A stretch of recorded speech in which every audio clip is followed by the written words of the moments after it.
लालू यादव ने मंगनी लाल मंडल अति पिछड़ी जाति के नेता को अपना नया प्रदेश अध्यक्ष चुना है।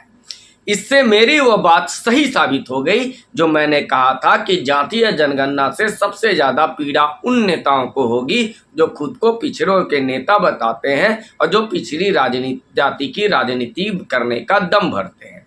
आज उन विषयों पे बात करेंगे कि कैसे लालू यादव ने अपनी ही पोल खोल दी जैसे ही उन्होंने अति पिछड़ी जाति के मंगनी लाल मंडल को अपना नया प्रदेश अध्यक्ष चुना। आज इसी मुद्दे पर बात करेंगे कि लालू यादव कैसे एक्सपोज हो गए। नमस्कार, मेरा नाम है अमित श्रीवास्तव और आप देख रहे हैं जनवाणी। जगदानंद सिंह राजपूत यानी अगरी जाति से आते थे, जो वर्षों से राष्ट्रीय प्रदेश अध्यक्ष थे राष्ट्रीय जनता दल आरजेडी के।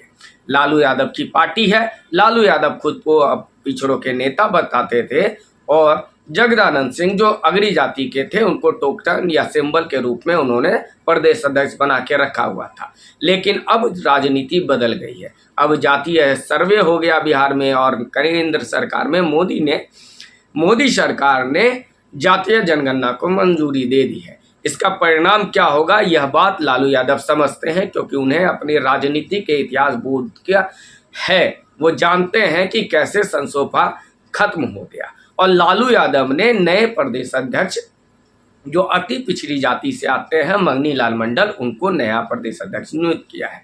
लेकिन जैसे ही मंगनी लाल मंडल का चयन हुआ, लालू यादव की 4 बिंदुओं पर पोल खुल गई। आज मैं उन्हीं 4 बिंदुओं पर आपसे बात करने आया हूं। सबसे पहला, क्या राजद के पास अपना कोई अति पिछड़ी जाति का नेता नहीं था जो इन्होंने जदयू से आयातित मंगनी लाल मंडल को अपना प्रदेश अध्यक्ष बनाया? सच तो यही है कि जदयू में से आए मंगनी लाल मंडल को प्रदेश अध्यक्ष इसलिए बनाया लालू यादव ने क्योंकि लालू यादव ने किसी भी अति पिछड़ी जाति के नेता को राष्ट्रीय जनता दल में उभरने नहीं दिया। अति पिछड़ी जाति तो छोड़िए, यादव में भी कोई ऐसा नेता नहीं हुआ जो आगे बढ़कर तेजस्वी यादव को चैलेंज कर सके। यानी कि लालू यादव को सिर्फ अपने ही चिंता रही, अपने परिवार की चिंता रही, इसलिए कोई अति पिछड़ी जाति का नेता राजद में बड़ा नहीं बन पाया। पॉइंट नंबर 1 तो यही है। दूसरा कि लालू यादव अब दम भरना बंद कर दे, या लालू यादव के बारे में जो कहा जाता था वो पिछड़ी जातियों के नेता हैं, वो नहीं है, वो केवल यादवों के नेता हैं। पिछड़ी जाति के अगर नेता होते तो उन्हें चुनाव से पूर्व किसी अति पिछड़ी जाति के मंगनी लाल मंडल की आवश्यकता नहीं पड़ती। उन्हें भी पता है कि वो केवल यादवों के नेता हैं, वो पिछड़ों के नेता नहीं है। वो तो मीडिया में इनके बैठे हुए चहेते और लोग बार बार कहते रहे कि वो पिछड़ों के नेता है और इन्होंने अपनी इसी बात पे पहचान बनाई। सच तो यह है कि लालू यादव केवल यादवों के नेता है। आज चुनाव में जब वो फंस रहे हैं तो उन्हें अति पिछड़ी जाति के नेता की याद आई। अगर ये याद पहले आ गई होती तो राजद में 1-2 बड़े नेता आज अति पिछड़ी जाति से होते। पॉइंट नंबर 3, लालू यादव या राष्ट्रीय जनता दल नीतीश कुमार पे आरोप लगाते हैं कि वो 74 साल के हो गए, वो वृद्ध हैं, वो वयोवृद्ध हैं, वो अचेत हैं। तो फिर एक प्रश्न ये भी उठता है कि 76 साल के मंगनी लाल मंडल को प्रदेश अध्यक्ष बना करके क्या नीतीश कुमार पर जो आरोप लालू यादव लगा रहे थे वो झूठा है? क्योंकि उस समय लालू यादव को, तेजस्वी यादव को युवा दिखाना था, इसलिए वो नीतीश कुमार को बूढ़ा बता रहे थे। लेकिन अब जब इनके पास 76 साल के मंगनी लाल मंडल हैं तो फिर नीतीश कुमार के उम्र पर क्यों पर्सनल अटैक कर रहे थे लालू यादव? यह प्रश्न भी किया जाना चाहिए। यानी इनका नैरेटिव भी झूठा और गलत साबित हुआ, क्योंकि लालू यादव खुद उम्र में बहुत ज़्यादा हैं, नीतीश से तो बड़े ही हैं और वो खुद राजनीति की दुकान अपनी चला रहे हैं। सजा याफ्ता होने के बाद भी राजनीतिक कार्यों में व्यस्त रहते हैं।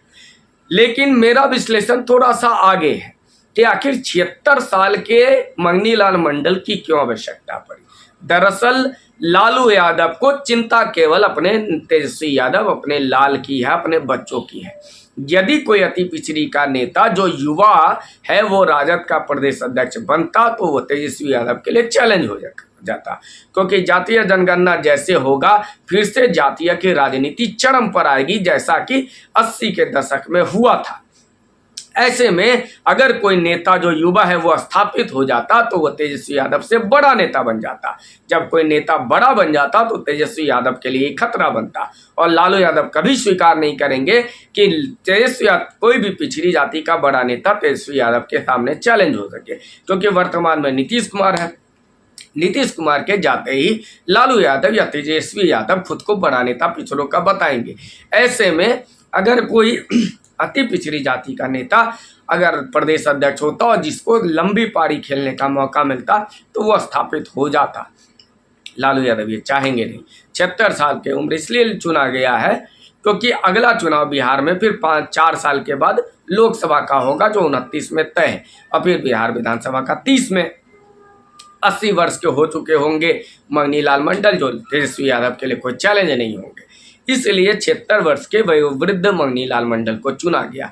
इससे लालू यादव की उस मंशा को का पोल खुल गया जो लालू यादव सिर्फ अपने बच्चों की चिंता करते हैं। उन्हें ना तो यादवों से मतलब है, ना उन्हें अति पिछड़ी या पिछड़ी जातियों से मतलब है। उन्हें मतलब है कि इनको टोकन दो, इनका एक केवल आने वाले चुनाव में इस्तेमाल करो, उनको प्रलोभन दो, बाद में यूज एंड थ्रो कर दो। अब रही बात कि ये जब 4 पोल खुल गए हैं तो क्या इसका विश्लेषण बिहार के मीडिया या बिहार के यूट्यूब चैनल वाले करेंगे? नहीं करेंगे। मैंने ये बात शॉर्ट में एक डाली थी कि जातीय जनगणना से जातीय राजनीति करने वालों की दुकान बंद होगी, जिसको लेकर कई सारी बातें मुझे आई व्यक्तिगत रूप से भी। जो मैंने बातें कही थी वो मैं शॉर्ट्स में लिख दूंगा, क्योंकि संसोपा जब संयुक्त सोशलिस्ट पार्टी 60 के दशक में अस्तित्व में आया था तब से जातीय जनगणना और जातीय अस्मिता की लड़ाई की सामने आई थी।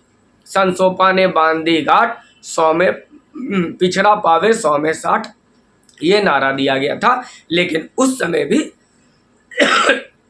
संसोपा के अध्यक्ष थे ब्राह्मण जाति के मधुली में। जातीय अस्मिता की लड़ाई का सबसे पहला शिकार वही हुए, उनको अध्यक्ष पद से हटा दिया गया। तो जो जाति की राजनीति कर रहे हैं उन्हें भी पता है कि वो पिछड़ों के नेता नहीं रहेंगे, वो केवल अपनी जाति के नेता रहेंगे। इसलिए जातीय जनगणना कर आकर नरेंद्र मोदी ने लालू यादव और अखिलेश यादव की दुकान तो बंद करा ही दी है।